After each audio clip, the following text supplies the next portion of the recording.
जय जगन्नाथ सांग मैंने नमस्कार। आपण मान को बहुत बहुत स्वागत कर मोर यूट्यूब चैनल को। तो आज वीडियो रे आम जाना जे निज कौन सी चाकरी करने बेले एम्प्लॉयमेंट एक्सचेंज दरकार पड़ी थाए एवं से एम्प्लॉयमेंट एक्सचेंज निज सर्टिफिकेट गुड़ी को वेरीफाई करने आपण किपरि करेंगे ता विषय रे आम जाना। तेणु डेरी नक चलतु वीडियो को आरंभ करवा। प्रथमे आपण आपणक पीसी किंबा मोबाइल रे जेकोसी ब्राउजर ओपन करेंगे। तापरे सर्च बार को जाई सेठारे सर्च करेंगे एम्प्लॉयमेंट एक्सचेंज ओडिशा। तापरे ऊपर थिबा प्रथम लिंक को ओपन करेंगे। तापरे तळ जाई देखबे जॉब सीकर रजिस्ट्रेशन बोली गुड ऑप्शन दिबो, सेठी क्लिक कला परे एक्सेप्ट पर क्लिक करेंगे। तापरे एठारे आपणकर हाईएस्ट क्वालिफिकेशन, कास्ट एवं परसेंटेज जदि कौन से डिसेबिलिटी थाए ता फिलअप करने को पड़ो। चलतु आम फिलअप करना। तापर एठारे आपणकर जिला सिलेक्ट करेंगे। तापर कैप्चाटी को फिल करदवा।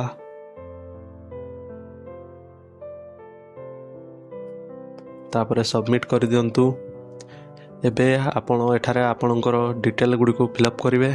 तो चलतु मु फिलअप कर नउची।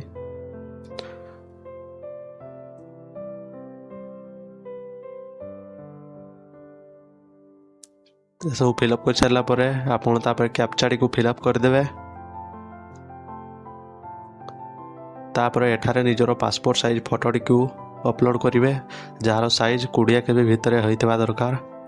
तापर एठारे आपण कास्ट सर्टिफिकेट किंबा कास्ट सर्टिफिकेट एवं परमानेंट रेसिडेंट सर्टिफिकेट को अपलोड करदे। अन्य गुड़ी को अपलोड न करें भी चलो। तापर एठारे आपणकर सबुठारु निम्न एजुकेशनल क्वालिफिकेशन सर्टिफिकेट को अपलोड करेंगे जमती 10th।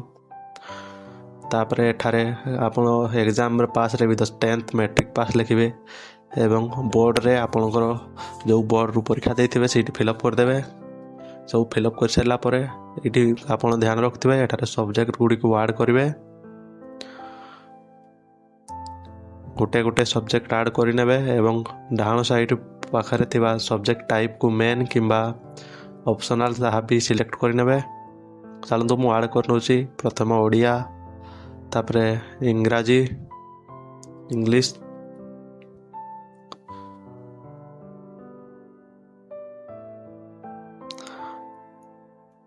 तापर जहाँ संस्कृत किंबा हिंदी थिला ताहा ऐड करदे। जेहेतु 10th क्लास सब गुड़िक मेन सब्जेक्ट थाए तेणु आम सब गुड़िकर मेन सब्जेक्ट टाइप ही फिलअप करवा।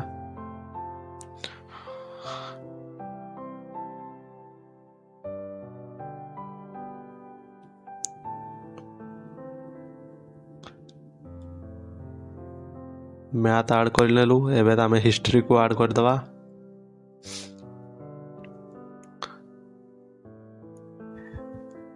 यहाँ पर जियोग्राफी,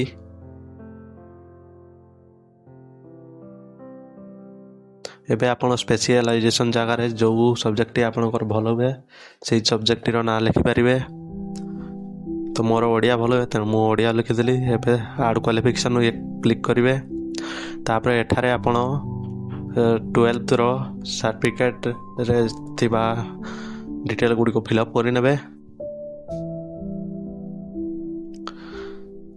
यही सब गुड़ी को फिलअप कर सारा पर ये सब डिटेल गुड़ी को आपंकर सर्टिफिकेट थीबो ताको देखी करी आपण सठिक भाव में फिलअप करदे। चलतु मु भी फिलअप कर नउची।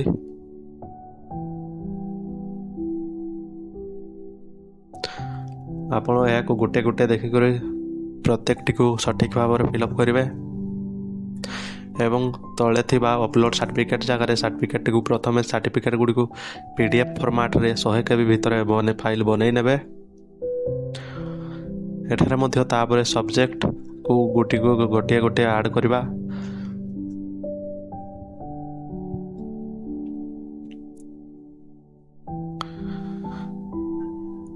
एठारे गोटे गोटे सब्जेक्ट को प्रथम सिलेक्ट कर एठारे आपण निजर परसेंटेज सर्टिफिकेट सब सठिक भाव में फिलअप करेंगे।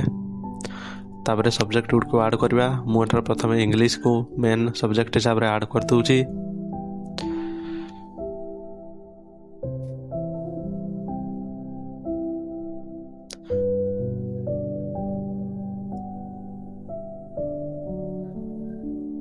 ତାପରେ ଓଡ଼ିଆକୁ ମଧ୍ୟ ମୁଁ ଆଡ଼୍ କରି ନେଉଛି।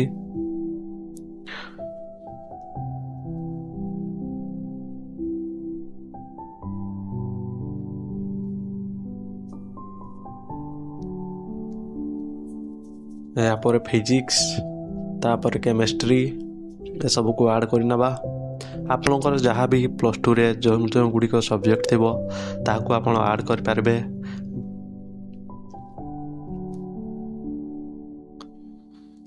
ତାପରେ ବାୟୋଲୋଜି ସିଲେକ୍ଟ କରିନେବା। ଯେଉଁମାନଙ୍କର ସାଇନ୍ସ କିମ୍ବା ଯେଉଁମାନଙ୍କର ଭୋକେସନାଲ୍, ଯେଉଁମାନଙ୍କର ଆର୍ଟ୍ସ, ଆପଣ ସେହି ହିସାବରେ ଏଠି ଫିଲ୍ଅପ୍ କରିନେବେ।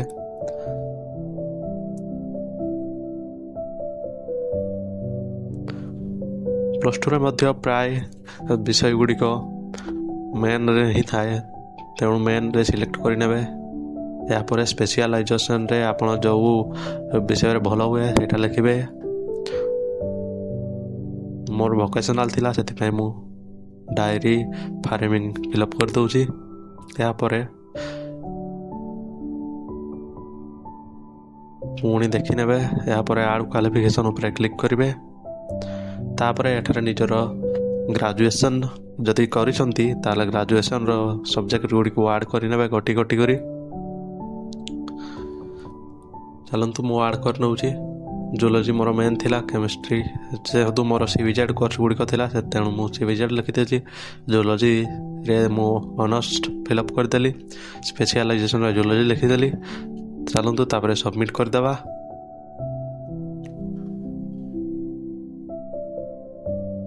ଏହାପରେ ଆଉ ଗୋଟେ ପେଜ୍ ଓପନ୍ ହେଇଯିବ।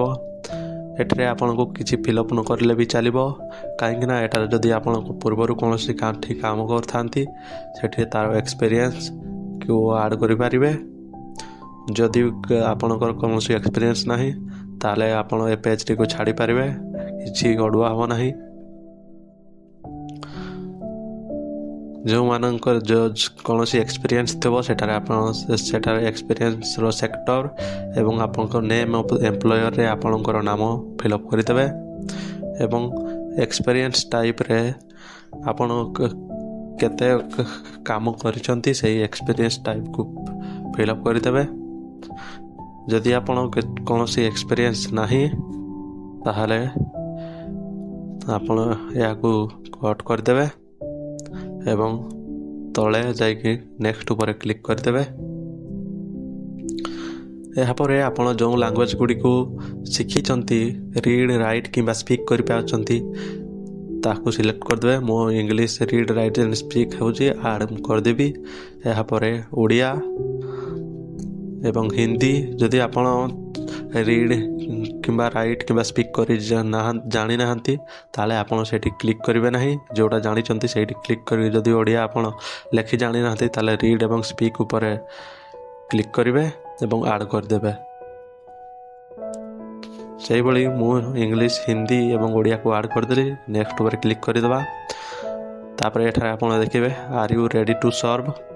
ଆପଣ କେଉଁଠି ପୋଷ୍ଟିଂ ହେବା ପାଇଁ ଚାହୁଁଛନ୍ତି, ଆପଣଙ୍କର ଫିଜିକାଲ୍ ଷ୍ଟାଣ୍ଡାର୍ଡ଼ ଏସବୁକୁ ଫିଲ୍ଅପ୍ କରିଦେବେ। ଯଦି ଆପଣ NCC ନେଇଛନ୍ତି ତାହେଲେ ଏଠି NCC ଡିଟେଲ୍ ଗୁଡ଼ିକୁ ଫିଲ୍ଅପ୍ କରିଦେବେ। ସାର୍ଟିଫିକେଟ୍ ନମ୍ବର ଗୁଡ଼ିକ, ଲାଇସେନ୍ସ, ଯଦି ଆପଣଙ୍କର ଭେହିକିଲ୍ ଲାଇସେନ୍ସ କରିଛନ୍ତି ତାହେଲେ DLର ଡିଟେଲ୍ ଗୁଡ଼ିକ ଏଠି ଫିଲ୍ଅପ୍ କରିଦେବେ। ଚାଲନ୍ତୁ ନିଜର ଫିଜିକାଲ୍ ଷ୍ଟାଣ୍ଡାର୍ଡ଼, ହାଇଟ୍, ୱେଟ୍ ସବୁ ଏଠାରେ ଆପଣ ଠିକ୍ସେ ଫିଲ୍ଅପ୍ କରିନେବେ। ଏହାପରେ ନେକ୍ସଟରେ କ୍ଲିକ୍ କରିବେ।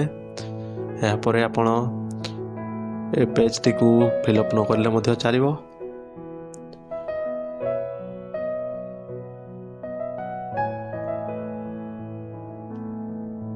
ଏଠାରେ ଆପଣ ଉପରଟିକୁ ସିଲେକ୍ଟ କରିଦେବେ। ଦେଖିବେ ଯେ ଏଠାରେ ଲେଖା ହେଇଛି ଭ୍ୟାକେନ୍ସି ୱିଲିଂନେସ୍। ଆପଣ କିପରି କାମ କରିବା ପାଇଁ ଚାହୁଁଛନ୍ତି ତାହା ଲେଖିଦେବେ। ଯଦି ରେଗୁଲାର କରିବା ପାଇଁ ଚାହୁଁଛନ୍ତି ରେଗୁଲାର କରିବେ, ନ କରିଲେ ବି ଚାଲିବ। ଏହାପରେ ଯଦି ଆପଣ ଅଣ୍ଡରଗ୍ରାଜୁଏଟ୍ ଟ୍ରେନିଂ ଜାଗାରେ ଟ୍ରେନିଂ ଦେବା ପାଇଁ ଚାହୁଁଛନ୍ତି, ଟ୍ରେନିଂ ନେଇକି କାମ କରିବା ପାଇଁ ଚାହୁଁଛନ୍ତି ତାହେଲେ ଟ୍ରେନିଂ ସେଠି ୟେସ୍ ଲେଖିଦେବେ ଅଣ୍ଡରଗ୍ରାଜୁଏଟ୍ ଟ୍ରେନିଂ ଜାଗାରେ। ଏହାପରେ ସ୍ପେସିଫାଇଡ୍ ଟ୍ରେଡ୍ ଜାଗାରେ ଆପଣ ଯେଉଁ କାମ ତାହା ଲେଖିଦେବେ, ସବମିଟ୍ କରିନେବେ। ଏହାପରେ choose your job type according to your କ୍ୱାଲିଫିକେସନ୍ରେ କ୍ଲିକ୍ କରି ସେଠାରେ ଆପଣ କିପରି ଜବ୍ ପାଇବା ପାଇଁ ଚାହୁଁଛନ୍ତି ତାହା ଫିଲ୍ଅପ୍ କରିବେ। ସେଠାରେ କ୍ଲିକ୍ କରି ଆପଣ ସବୁ ଅପସନ୍ ଗୁଡ଼ିକୁ ଦେଖିନେବେ। ମୁଁ ଏଠାରେ ହାୟର ସେକେଣ୍ଡାରୀ ଇଣ୍ଟରମିଡ଼ିଏଟ୍ କିମ୍ବା ସିନିୟର ସ୍କୁଲ ପାଇଁ ସେଟା ଅପସନ୍ରେ କ୍ଲିକ୍ କଲି। ଏହା ସବୁଠାରୁ ଶେଷରେ ଥାଏ ଏବଂ ମିଡ଼ିୟମ୍ ଅଫ୍ ଲାଙ୍ଗୁଏଜ୍ ଜାଗାରେ ଆପଣ ଯେଉଁ ମିଡ଼ିୟମ୍ରେ କମ୍ଫର୍ଟେବୁଲ୍ ତାହା ଫିଲ୍ଅପ୍ କରିଦେବେ। ଏହାପରେ ସବମିଟ୍ କଲା ପରେ ଆପଣଙ୍କର ଏମ୍ପ୍ଲୟମେଣ୍ଟ ରେଜିଷ୍ଟ୍ରେସନ୍ କମ୍ପ୍ଲିଟ୍ ହୋଇଯିବ। ଏହାପରେ ଆପଣ ଉପରେ ଥିବା ପ୍ରିଣ୍ଟ ପେଜ୍ ଉପରେ କ୍ଲିକ୍ କରି ପେଜ୍ଟିକୁ ସେଭ୍ ମଧ୍ୟ କରିପାରିବେ ଏବଂ ପ୍ରିଣ୍ଟ ଆଉଟ୍ ମଧ୍ୟ କାଢ଼ିପାରିବେ। ତ ବହୁତ ବହୁତ ଧନ୍ୟବାଦ ସାଙ୍ଗମାନେ।